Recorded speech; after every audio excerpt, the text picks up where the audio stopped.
Hi, I'm Nicolette. And I'm Sean. And welcome to the Graveyard Shhift. In this podcast, we talk about true crime mysteries and the paranormal. This is where we dig up new dirt on old stories that you may or may not have heard before. We try to gather as many facts as possible and then put our own spin on what may have happened. We don't gather all the facts, just enough to tell the story. So if we've missed something important, let us know. But don't be a dick about it. And please, keep your private detectiveness to yourself. Other than that, kick back, relax, and welcome to the Graveyard Shhift. Don't forget to like and subscribe. I'm Nicolette. And I'm Sean. And welcome to the Graveyard Shhift. What are we talking about today, Sean? Okay, today we have quite a story. The Villisca Axe Murders. Oh my God. Yes. I love this story so much. It is a crazy, crazy story. One of the most interesting true crime stories I have read about ever. And then some of the paranormal activity related to it is just crazy. I'm so excited. I've only heard probably a small amount of what the story entails. Yeah. So I'm really excited to get into the meat and potatoes of this whole thing. Awesome. All right. Well, it's a troubling, sad story, and begins on June 10th, 1912, when Josiah and Sarah Moore and their 4 children, along with 2 of their children's friends, were all murdered in their beds. Whoa. With an axe. Whoa. Yes. That sounds eerily similar to It the does. Lizzie Borden It sounds case. eerily similar to the Lizzie Borden case. Interesting thing that not everybody knows is they were actually murdered with the blunt end of the axe. What? And their heads were bashed in to an axe actually belonging to Josiah Moore. But we'll get into that. Oh, We'll get wow. into So that. it was blunt force trauma, Blunt not force trauma, like being hacked up Right, with exactly, the axe. Okay. Exactly. Yes. So Josiah and Sarah Moore, they were this lovely couple in Villisca. Villisca was this small town, residential town, population about 2,500 Wow. in Iowa. That's not a lot. Yeah, not a lot. And they had 4 children. Let me go through the children's names. Herman was 11, Catherine was 9, Boyd was 7, and Paul was 5. Oh my God, they're so little. They were so little, And then just tiny little children. They had 2 friends, Ina and Lena Stillinger. Oh, were they neighbors or were they from They lived in the town. The 2 Okay. friends, Yeah. the 2 friends. They lived in the town. They were church friends, Oh, actually. okay. Yeah, and the way this whole thing happened, Lena and Ina Stillinger were out and they were at church in the morning with the Moore family, and the Moores decided, Sarah Moore was running this children's program at the local Presbyterian church that evening, and they thought, let's take Catherine's friends, the Stillinger girls, and let's have them join us, and they can stay the night, Well, that spend the night, a sounds little nice. sleepover. Everything's just sweet and wholesome. Nobody expected the horrors to Yeah. come. But yeah, so they went to this nice little church event in the evening, and Sarah was leading the children through all these nice exercises and kind of performing for the people in the audience there. And then they all got home, and they got home about between 9:45 and 10 p.m. that night. Okay, so later on in the evening, they probably ate dinner out. Exactly, I'm guessing they Okay. ate dinner out, something like that. Yeah. Got Then back. came home. Yeah. So, was it like a break-in that happened while they were sleeping, or was somebody there waiting for them? Somebody was there waiting for them. Oh my when God. they got home. And now we'll get into a little more of the evidence later, but still, just to let you know, they found evidence that someone was hiding in an my upstairs goodness. closet, smoking 2 cigarettes at the time, just waiting patiently for this family to come home. Wow. Family comes home. They everybody goes to bed. Uh-huh. Everybody's fine at peace, and then little do they know someone's hiding in the closet upstairs, and go for a peaceful sleep. And then sometime shortly after they go to sleep, right around midnight, this killer attacker emerges from the closet, Wow. goes into the bedroom of Josiah and Sarah, and then using an axe that belonged to Josiah, or Joe as his friends call him, used an axe belonging to Joe and bashed their skulls in. With the back end, of the axe. Isn't that crazy? Whoa. Well, I mean, I guess it's more incriminating if you bring your own weapon Yeah, well, I guess, to the crime scene, but I mean, Yeah. But it's just That's so crazy. he arrived and I guess just knew he was gonna kill them, but had waited to find the murder weapon there. But yeah, so he killed the two parents, Josiah and Sarah, Yeah. and then he went went to the children's bedrooms upstairs. Yeah. Killed each of the 4 more children, Uh-huh. and then went downstairs and went into the guest bedroom downstairs where the Stillinger girls were sleeping, and killed Ina, and then went to kill Lena, and she was the only one who woke up. Apparently, it is believed. Oh my Evidence God, I'm getting suggests that she woke up chills. during the attack. Oh, poor baby. Imagine the fear of that. Like, Oh my just God. 12-year-old girl. She was Lena was 12 and woke up during this attack, and then had her head bludgeoned in as well with the Oh my back. of God. his Did she axe. try to run? She didn't get a chance to try to run, but she did try to fight. There were marks on her body that suggested they were like defensive wounds that she had been trying to fight off the attacker, and an even further ugliness to the situation. It appeared that she may have been sexually assaulted by the attacker. Also, she had no trigger warning. undergarments, and Trigger warning for anybody that is, listening to this right now. There is violence and sexual abuse against children. Yeah, and that's that. Just to put that in there. That creates such trauma that Yeah. but so she had no undergarments. Her night dress was Hiked hiked up, and they believed that at least sexual molestation was attempted, if not a fully realized Committed. attack. Yeah. Committed. Oof. But then there was a lot of really, really weird stuff that the killer did. Like what? Okay, so he goes back up into. Actually, he kills the parents, right? Uh-huh. Goes into the children's bedrooms, Right. kills the children, and then Right. he comes back into the parents' bedroom to make sure that they're dead before he goes downstairs to the Stillingers. Whoa. And he covers all of his victims' faces up with the parents. He covered them up with their faces up with sheets. It covered each of the children's faces up with like bedclothes. Oh. And then drew the curtains closed in all the windows of the house, and then the 2 windows that didn't have curtains, he actually hung up bedclothes to Cover the windows. and sheets Interesting. to cover the windows. Well, now that kind of tells me that the murderer they kind of cover the faces so that their victim won't be looking at them in death. So that almost tells me that this person was close to the family. Yes, exactly. That I mean, it would certainly like suggest that possibility, because that is right. I mean, Yeah. like you cover up the faces because you're You're ashamed of yourself. Exactly the Yeah. guilt there. But yeah, that was one of the really Bizarre. bizarre ritualistic kind of elements to this murder.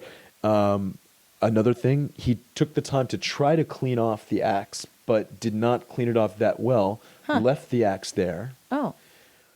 There, in the kitchen, there was a bowl of bloody water Oh. that he left sitting there where he tried to wash his hands. Oh, strange. After Wait, the crime. okay, so I wonder, do they have the forensic know-how to get fingerprints off of this? This is the interesting thing, because they fingerprints. They did have the fingerprint technology Oh, they back then, did, okay. but the database was so small Right. that you would not have had your fingerprints taken unless You had committed a crime exactly, before. and- Got yeah, it. and and even then only in certain circumstances. And there were crazy. no footprints left anywhere, and obviously That DNA is was so nothing. weird. But and then it gets like there's even like here's another 2 little weird elements. The killer, whoever the killer was, went into the refrigerator and took out a slab of bacon, like a thick slab of bacon, wrapped it in a towel, and then left it in one of the bedrooms with the guest bedroom with the 2 And this is a girls. raw slab of A bacon. raw slab of bacon. Left one in the kitchen and one in the living room and one in the downstairs guest bedroom. One was wrapped in a towel. He left a keychain that What? didn't seem to belong to anyone from the house. He left a keychain there. I don't know if he dropped it or if he left it in some message. I don't know. It must have been dropped. 'Cause, Yeah, I you would mean, think, because- if it's part of you or part of like something that you own, you wouldn't leave it there why if you would were you do trying to that? get away with a crime. Exactly, which clearly, given that this is and remains an officially unsolved case, then true. somebody obviously tried to get away with it. And then the last element, there was a lamp, a kerosene lamp in the parents' bedroom, and then a kerosene lamp in the downstairs bedroom. And both Is of this the these guest lamps, bedroom or the guest children's? bedroom, the Okay. guest bedroom. The downstairs was the guest bedroom where the two other kids were staying, the Stillinger girls. Okay. Were the guests. Those lamps, the chimneys, the top of the lamp was kicked off in both cases. Interesting. The lamps were left at the foots of the bed, the foot of each bed, in the parents' bedroom and the downstairs that is bedroom. so weird. And then the chimney, the top of the lamp was kicked off. Now these are all That's these weird little weird. elements that nobody understood. Okay, so he left two cigarettes Yeah. in the closet. There's a keychain. There's bacon. Clearly, there's he had bowl been of there a blood. while. Yeah, He's waiting. exactly. Ugh. And then here's another element, and I'm gonna call back to a couple of these elements when we discuss the paranormal aspects. Okay. But they lived near a train. Train was on a schedule. Oh, interesting. When the train came by, the train whistle is very loud, and they believe that the killer waited for the train to come by before committing the crime, so that the sound blocked out the. That is ingenious. Yeah.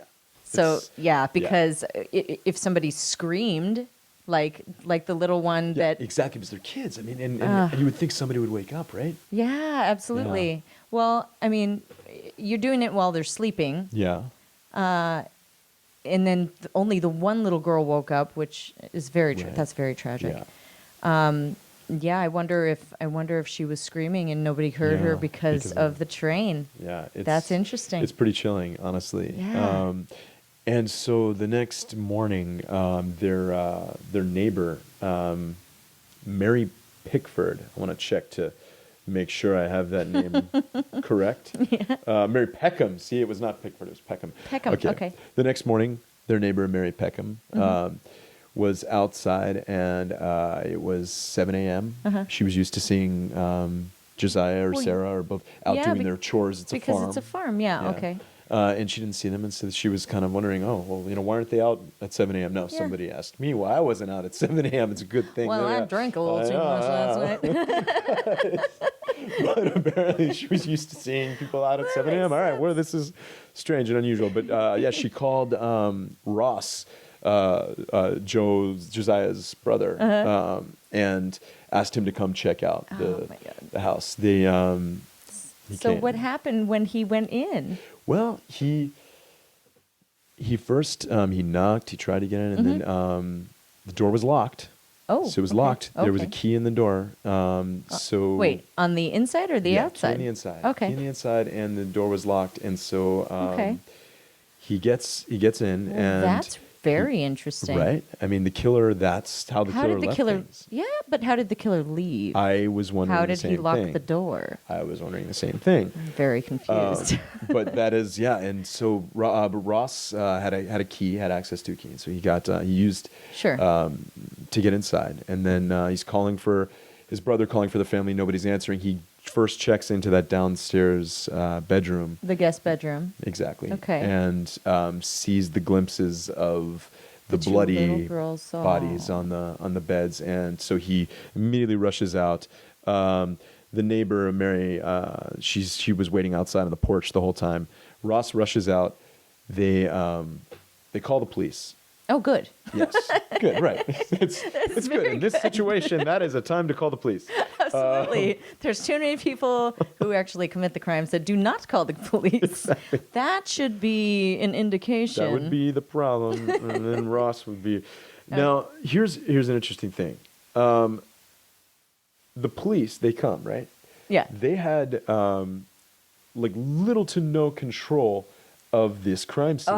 Oh no. Like, and nowadays, like, what would they do if they found a crime scene? Like, Well, they'd yeah, tape it off. caution They'd tape it have, off. cars stationed all around. Nobody gets in, nobody gets Yeah. out.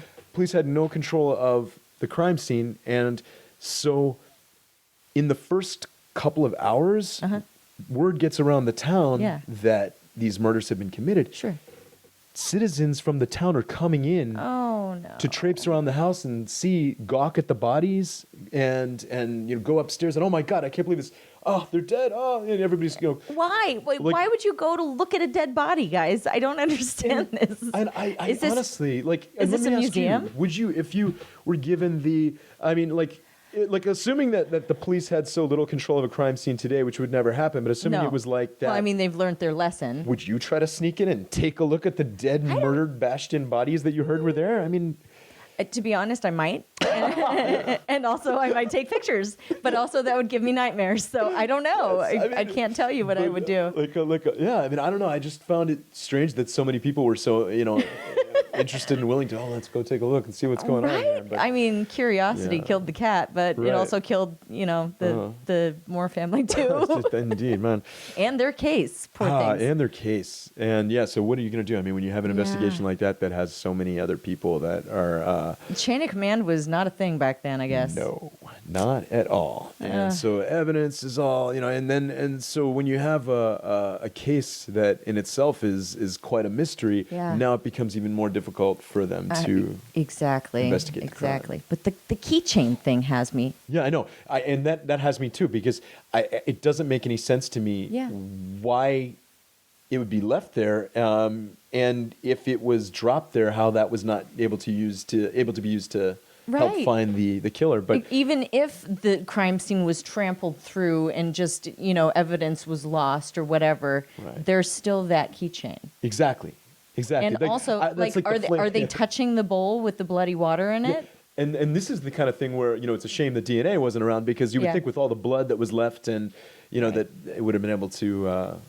There's that, but also, so the little girl woke Yeah. up Yeah. because he was hitting everybody in the back of the head. She must Right. have heard her sister getting bashed in. Exactly. So, and her fighting back, if Yeah. you fight somebody back, there's bound to be blood coming from Exactly. this assailant as Yeah, well. That's it, and like again, there was so much potential. I mean, nowadays, if this crime was committed with all the evidence that was left there, then they would have they found the would have killer found him. easily. But at this time, science wasn't as advanced, criminal science, but and plus, with the way the crime scene had no control and all these people going in and out, Yeah. it's just a crazy, chaotic scene. But with all of this,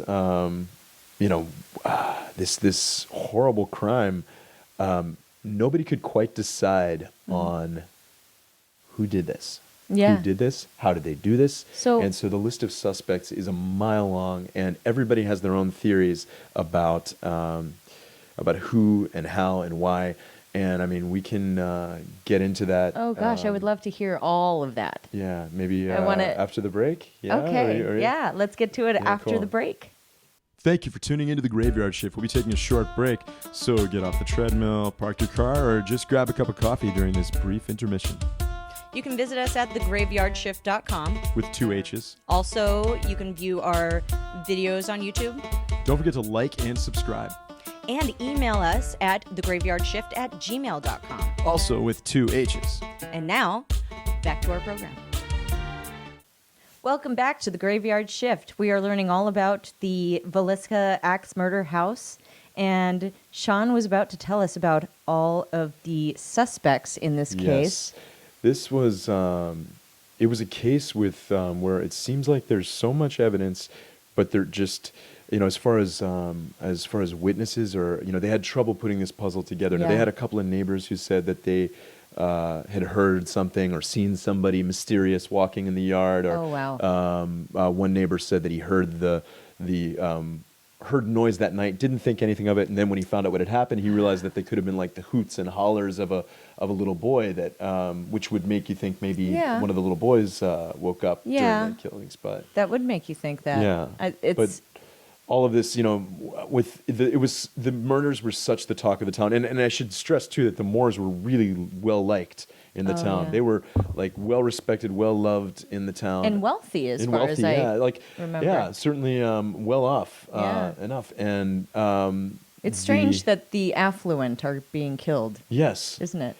Yes, it is. What is in that just about? horrific ways. And one of the chief theories about this has to do with Money. the money. Oh. Because Josiah Moore was in some serious business dealings, and he dealt with this man named Frank Jones, and had a deal kind of where he's kind of swooped in and took a deal out from under Frank Jones. Had involved farming equipment and a contract with Deere tractors, a John Deere. Kind of like that. Okay. Yeah. So Wow. so he managed to secure this big contract and had a little bit of a business rivalry with this guy Frank Jones. Oh, interesting. And now Jones is said to have really, really hated Josiah Moore. And, Really? It is believed that one of the theories going around is that he hired someone to kill the family. Oh. And See, that doesn't ring true for me because of the covering of the face. exactly. And this, yeah, right? Yeah. Because there, and plus, you don't need to. If you're going to kill someone because you're a hired killer, you Shoot don't him need in to the head. bash their one good One clean shot axe or shot that, as yeah. opposed to bashing their skulls in. Yeah, Like, that's a little excessive and ragey. Guys. Yeah, right. Rage killing. Yeah. So this person had to have known the family. You had to have known the family, or just had a complete. They had a lot of thoughts are like serial killers and things like that. Like a psychotic addiction to violence and killing. But there was a man that named William Mansfield that was supposed to have been hired by Frank Jones. Interesting. And Okay. he was arrested for the crime. But- And one of the reasons being that there was a witness who said that he had gotten off at a train station and had mentioned that he had just gotten back from Villisca, and other people placed him near the scene of the crime. Okay. They said that one of the investigators believed that the killer used gloves, and they said that Mansfield would have been smart enough to use gloves and not leave fingerprints because he would have known that his fingerprints would have been on file because he'd been arrested before. And so, yeah. So there's Wait, what? yeah. I know, Wait a right? second. Like his fingerprints. So it's speculated that he used gloves. Gloves. It's speculated Okay. he used gloves. So okay. And so okay, wait, they didn't but find wait. any fingerprints. Okay. That was Yeah. my next question. No footprints, no fingerprints. But if there had been That's fingerprints anywhere, when he interesting. because he washed his hands in the bowl, but Yeah. supposedly he used gloves. Okay, well, questions. Yeah. Like, what kind of gloves is he wearing? Because they didn't Exactly. have latex gloves back then. Exactly. So what kind of What kind of gloves is he wearing? Gardening gloves? Right, Or and- what kind of gloves did they have back then? and what did he do with the gloves afterwards? What did he Were do the with gloves the ever gloves found? afterwards? Yeah. I mean, because clearly he left the axe there because Yeah. it was Josiah's, yes? Right. So exactly, and he did leave the axe there. Yes, He and left it was, the axe there. And it was partially cleaned off. Like an attempt was made to clean it off, but yeah. Okay, so what happened to the gloves? Right. Why are there no footprints? And these are just the questions that make this even a more difficult case to try to figure out. Now, so Mansfield was arrested, and then another witness placed him in Illinois at the time of the killings. So they dropped the charges. Okay. Even though they're conflicting witnesses, but I guess Yeah. they had evidence to believe that he was in Illinois at the time of the More evidence than that he was Exactly. in Villisca. Okay. And so they dropped the charges, and he actually ended up suing the Wilkerson, the lead investigator that was trying to get him charged with the crime, and trying to get him on trial. On slander, because Exactly, you can yes, sue people for exactly. slander. Exactly. And so Mansfield had a little lawsuit against Wilkerson. Oh, But- sucks to be you.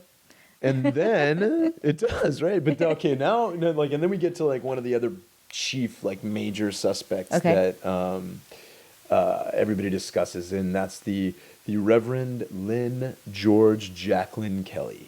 Wow, that's a lot of names. A lot of names. Why do they have Couldn't so go with many just- I don't know. names? It's Wait, okay, so it almost sounds like Jacqueline. Okay, so Yeah. it sounds like his mother's name is in there somewhere. Right, exactly. Except it's So- spelled Jacklin. Jacqueline. But he was like a traveling preacher, and This guy. I've heard about this him guy, a little yeah, bit. Right? This, What did you find out about him? Because I know God, he's a not traveling much. preacher, and he was in Villisca for this little church festival. I thought he was the main suspect in this. He is the one who went on trial for this. Yes. And so that it does make him the main suspect, though amateur sleuths in the years since have not placed him as like, a lot of people lean in different directions then. Yeah. Kelly, but So wasn't he like, wasn't he a suspect and then they didn't suspect him anymore and then he became a suspect again? Like he was like kind of in and out of being a suspect for this. Exactly. He, the thing was that he was like the prime suspect. He was this traveling preacher. He was in Villisca. He had seen the family at this church event. Oh, okay. And then when he was arrested, he confessed to the crime. Yeah, the Reverend Kelly confessed to the crime. What? But he immediately recanted his confession. And then they said that his confession was taken under duress and torture. They actually they were accused of like the police taking the confession were accused of like torture and duress that led to that confession. And then when he immediately recanted, then it was inadmissible to any You said he's Presbyterian? Yeah. Okay. Was he a Presbyterian priest at the church that the family was going to? No, he was just there. He was traveling around. Traveling around from town to town. All these traveling reverends, and but he was there for their church event that night, and he was there and he saw everybody, and it's. He probably came into contact with them. Exactly, which is one of the reasons. And plus, this is one of those small towns where, who we suspect it's the new guy. It's the guy who's traveling in here from out of town because we know that nobody would want to kill him. Yeah, exactly. And these Moors were so well liked by everyone except for the family that they were like, okay, all right, well, this guy he's got to be the killer. He's got to be the killer. And he was left-handed. Kelly was left-handed. Wait, I'm left-handed. Does that mean I'm a killer? Oh, I don't trust you now. Left-handed people. We are evil. Oh. One of the few things that the forensic people, one of the few things that they were able to determine was that the blows had been likely struck by a left-handed attacker. Oh, interesting. And so the Reverend Kelly was left-handed. So now, he's a stranger. He was there at the church. He's left-handed. Also left-handed. Yeah, there's a lot of counts. It sounds like there's a lot of counts against him. Yeah. In this case, he's looking good for this. Yeah, he's looking good for this. But the first trial, hung jury. They went to trial again. Well, and he was acquitted. I guess when you're looking at a priest, some people are like, "Yes, he did it." Yeah, because there's. I mean, in those days, there was a lot of speculation about other things going on with. Priests and or pastors of churches. Sure. Because they're supposed to be celibate. So there's a lot of pent-up aggression that happens with that. But then there's other religious people that are like, no, he couldn't possibly. Exactly, he couldn't do this. Hung jury, of course. Right, hung jury. And then they retried him and he was acquitted of the crime. But now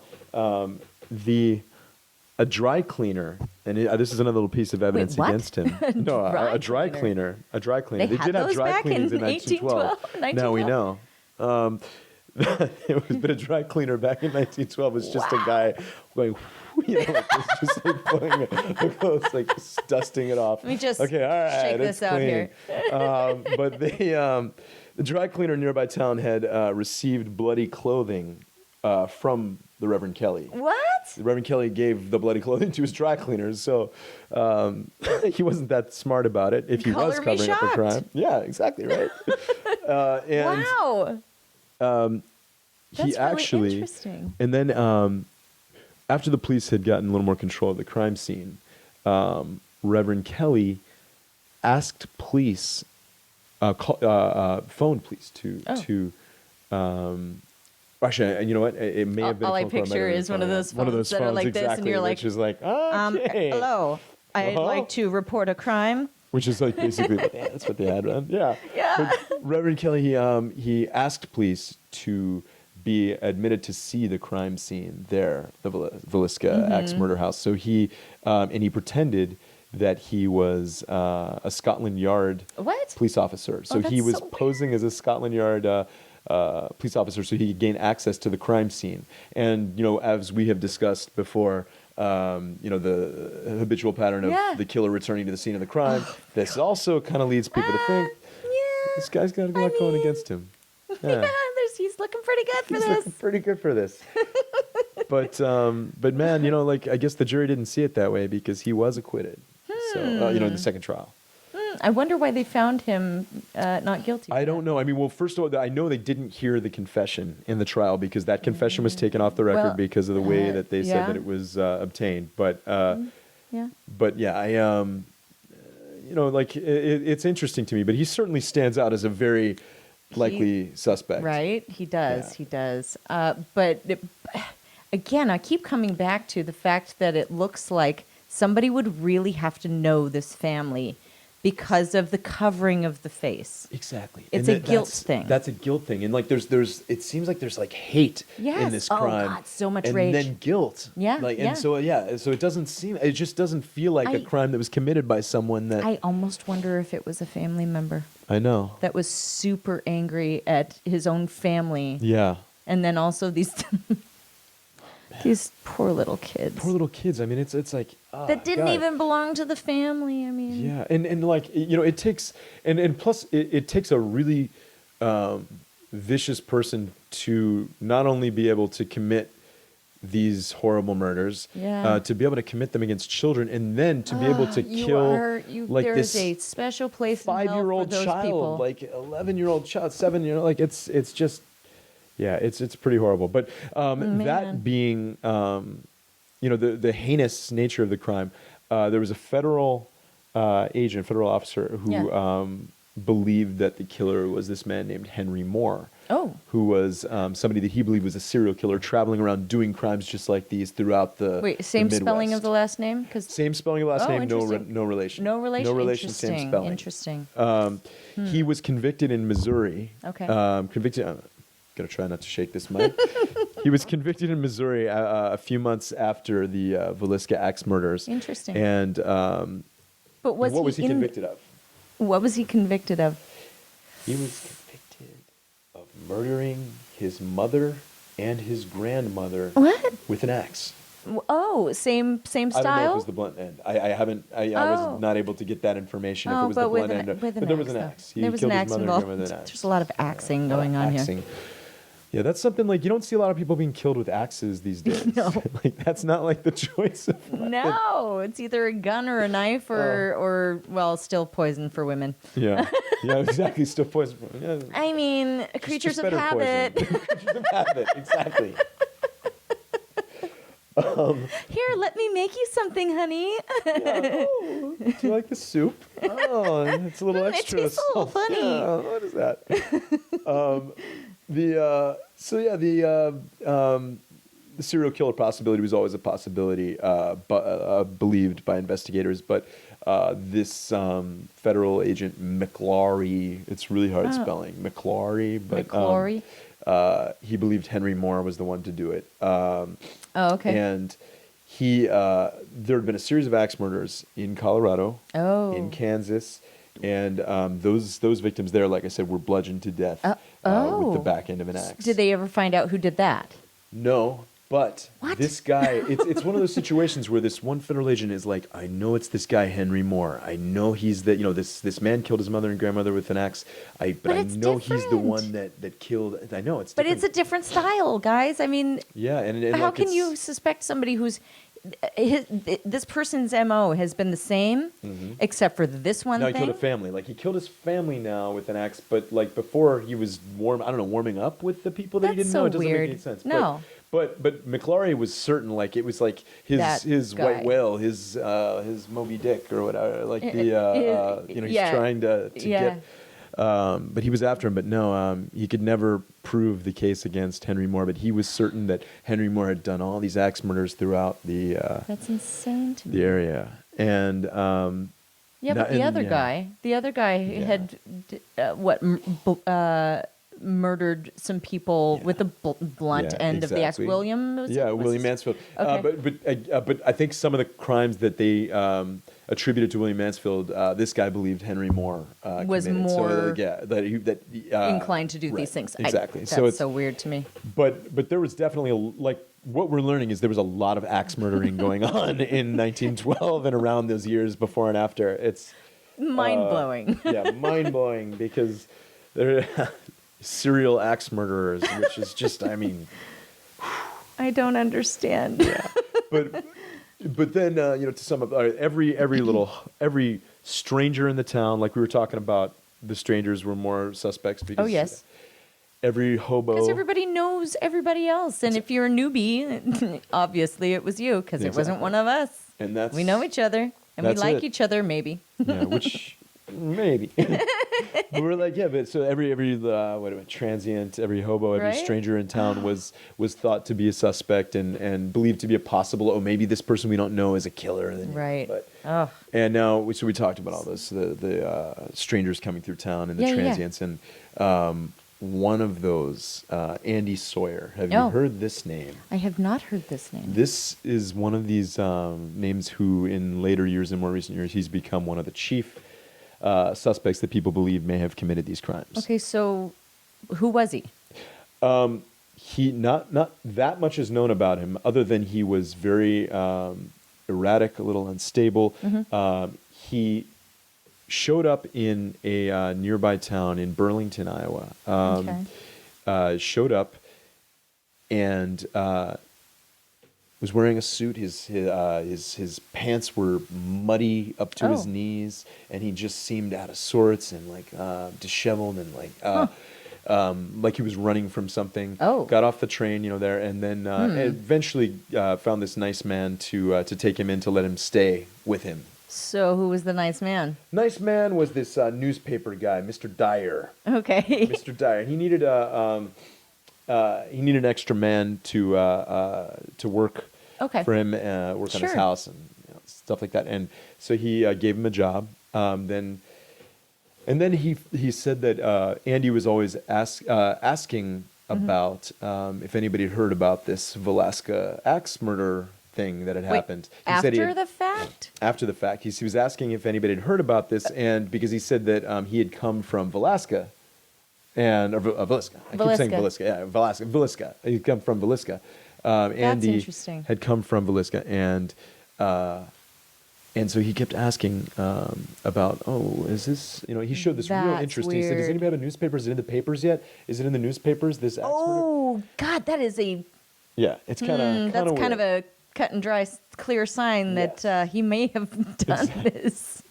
So when confronted with that, that, hey man, why are you so interested yeah, in why are this you crime? He asking said, this? oh well, I was coming from there, from Villisca, and I was afraid that perhaps because I was a stranger coming through town, that they would think that I killed the people, and so I'm sorry.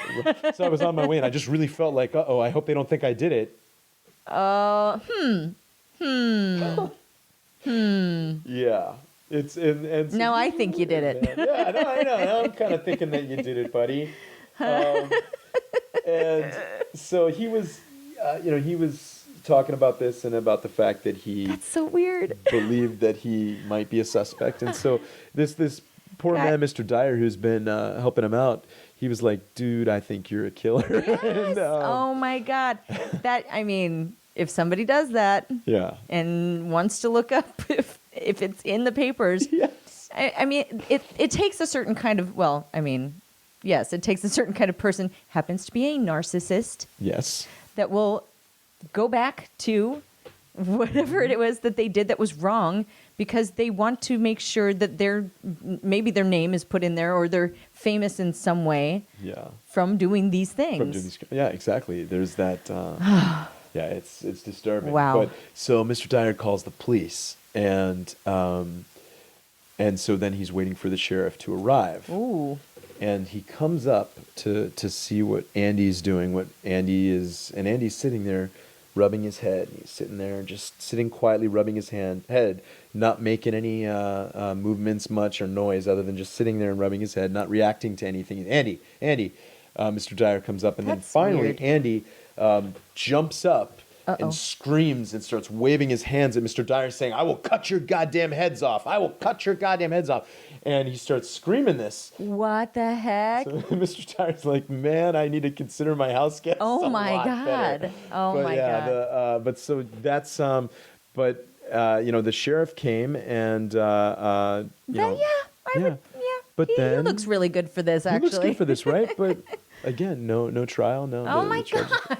Why? Yeah, what is this like? I know, I don't. Well, I mean, because there's no evidence against Yeah, him. exactly. There's that's only it. speculation. There's speculation, and now there's just this erratic stranger in town. But there are definitely thoughts, and when we get into the discussion of the paranormal aspects of this case, there are additional reasons why people think that maybe Andy was the guy. Ooh, okay, and we will get to that after this.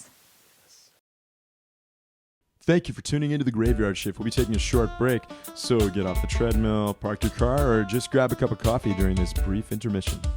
You can visit us at thegraveyardshhift.com. With 2 H's. Also, you can view our videos on YouTube Don't forget to like and subscribe. and email us at thegraveyardshhift@gmail.com. Also with 2 H's. And now, back to our program. Welcome back to the Graveyard Shift. We're talking about the Villisca Axe Murder House, and now we're going to break into the paranormal aspect. We're going to break into the paranormal, and I just want to mention one last thing in regards to the investigation of this crime. There have been so many people over the years who have confessed to this crime. So weird. Many confessions Why? have been taken, but without any real evidence, and no. One of these is a guy. Now, this is the last person I'll talk about specifically, but this guy, George Myers, prisoner in Detroit. He was in jail and he was awaiting his sentencing for burglary, and they brought in a priest to take his confession. Yeah. Is this all in the same year? This is still 1912? No, this is actually 1931. Oh my George gosh. Meyer.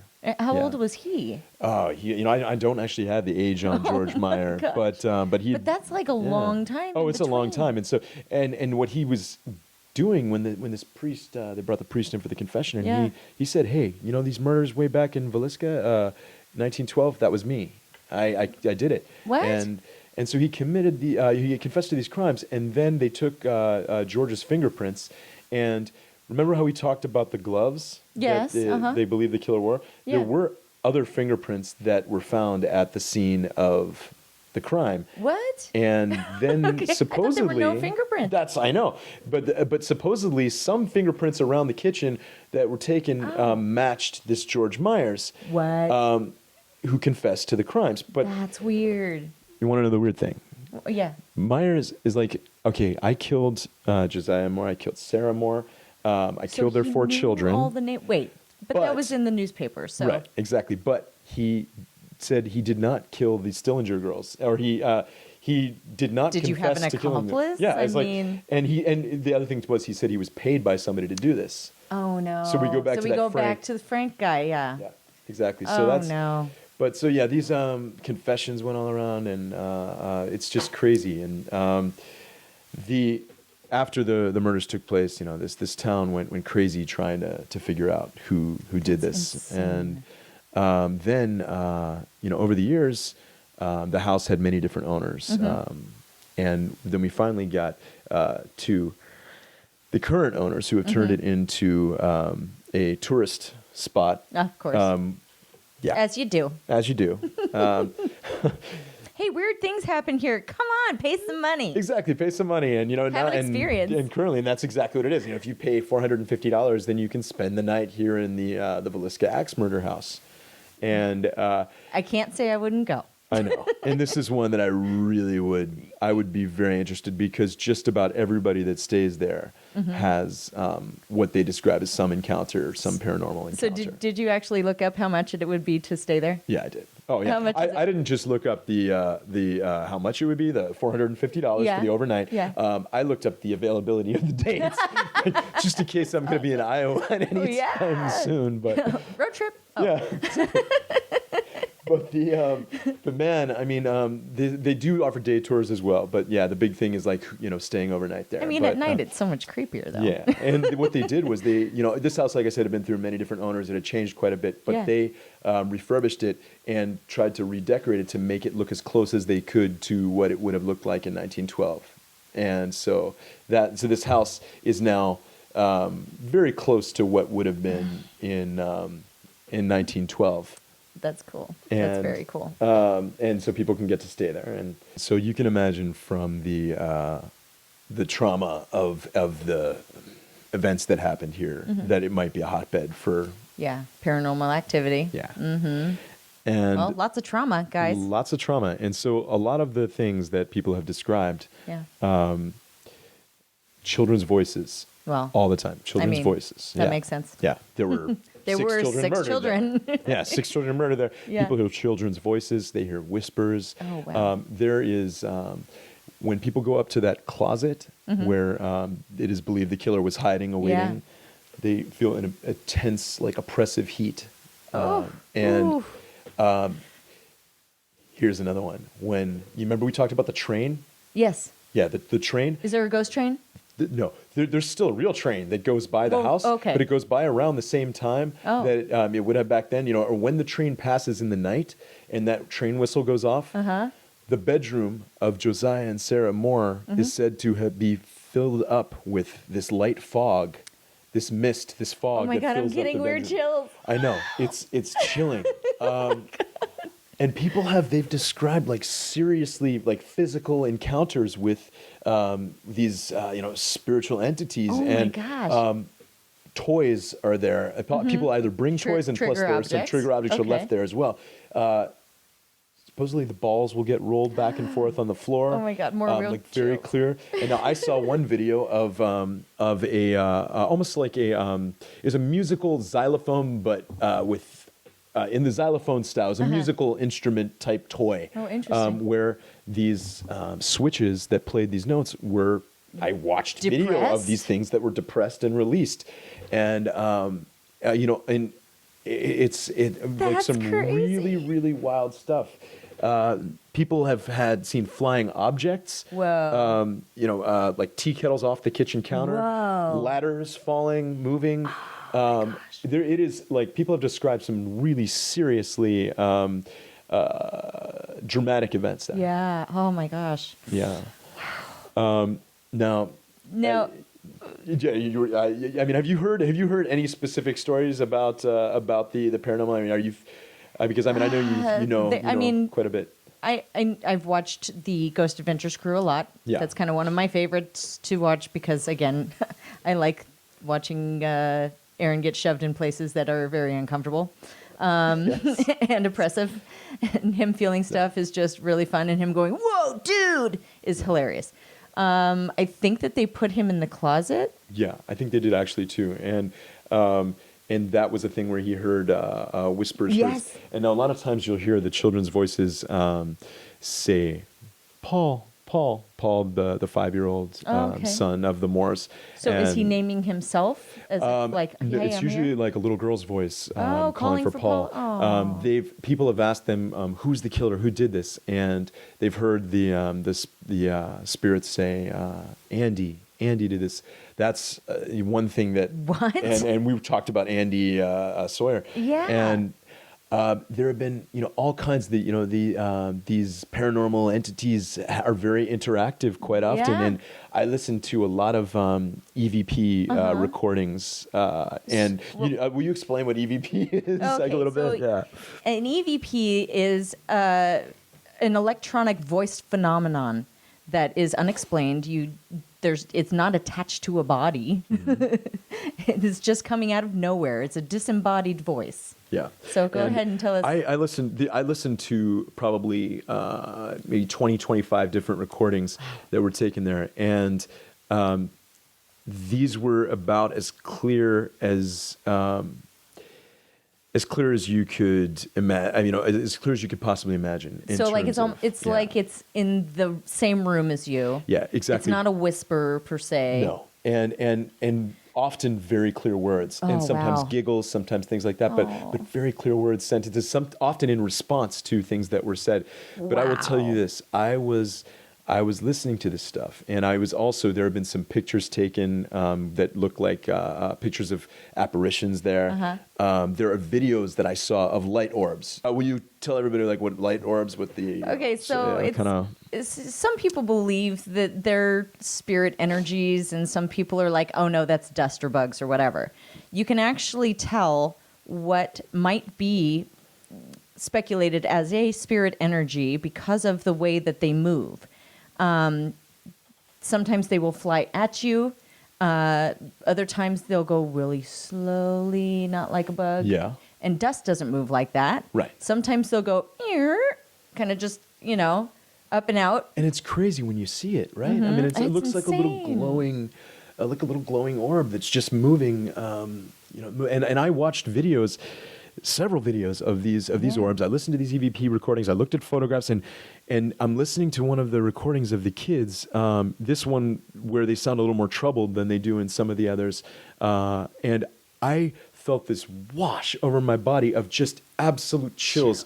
My skin, like, it stood up I felt like just this dramatic chill throughout my body, and I can't describe it because it wasn't just a human emotional reaction to what is obviously a very horrible traumatic story. Right, Anybody could have some kind of chills thinking about reaction, this, but no, this was just something bigger, deeper that I really it scared Chilled me. you to My your wife core. heard in the other room the recordings of the EVPs, and she came out and she said, "What was that? What was that? There's something wrong there. What were you listening to?" And she my felt, yeah, it was gosh. really. And then I'll tell you one other thing. They had this paranormal investigator, Robert Stephen Larson, who was staying there with several other people in the house. The rest of the group, they were downstairs. Okay. Robert went up to the bedroom and the Moore's, the parents' bedroom. Right. And before they knew it, he stabbed himself in the chest. Stabbed himself in the chest. Oh my God. Went running down for help. They rushed him to the hospital. He lived. Thankfully, he lived. Thank God. But there were, he's refused to talk about it. Like there's a lot of, it's been a dramatic thing he refused to talk about. No, That's insanity. it's crazy, right? Yeah, I think it actually. Gosh, I can't remember where I saw that, but I think that I saw that one. Like maybe it was on Kindred Spirits or something, where they were talking to him, and they were like, "Oh my gosh, how was that possible?" Well, he had said that he felt like somebody was forcing that knife into him. He didn't do it himself. Exactly. It was this way, and it turned and hit him in the heart. It's Or a not really the heart, but the chilling, chest. chest. But that's I thought it was a That is pretty very chilling story. Now I will say that there.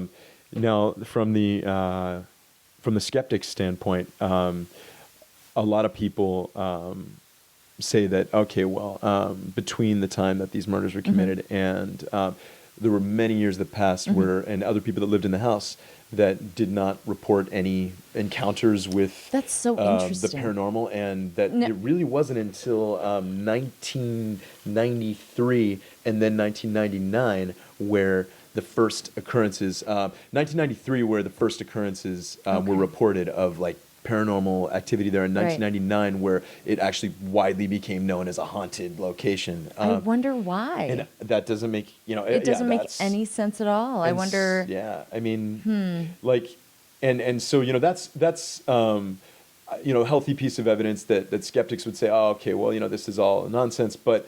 Then you watch the videos, you listen to the recordings, and you see how just about everybody who stays there. Yeah, has an experience. Yep. Crazy. I don't know. Yeah. I wanted. I feel like I need to experience it for myself in order to get the full story.